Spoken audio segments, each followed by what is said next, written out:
पारंपरिक पद्धतीने तो वडा कसा बनवायचा ते मी आज तुम्हाला दाखवणार आहे।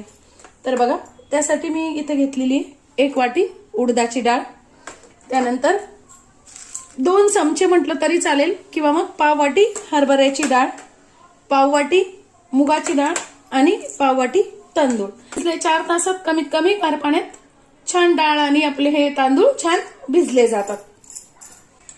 आता पाणी न टाकताच आपल्याला हे बारीक करून घ्यायचंय आणि त्यासाठी आपल्याला घ्यायचं इथे 1 ते 1.5 इंच मी इथे घेतलेलं आहे आलं, 4 ते 5 हिरव्या मिरच्या, थोडासा घेतलेला आहे अगदी कढीपत्ता।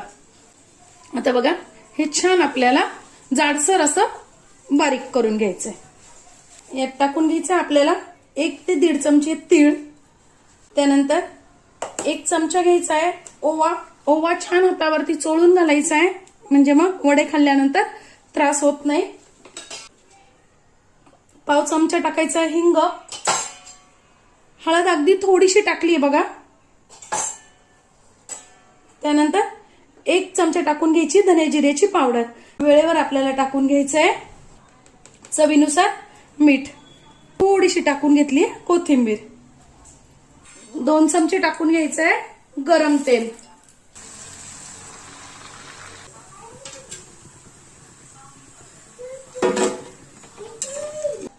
बघा किती क्रंची आणि किती मस्त असे आपले वडे तयार झालेले आहेत।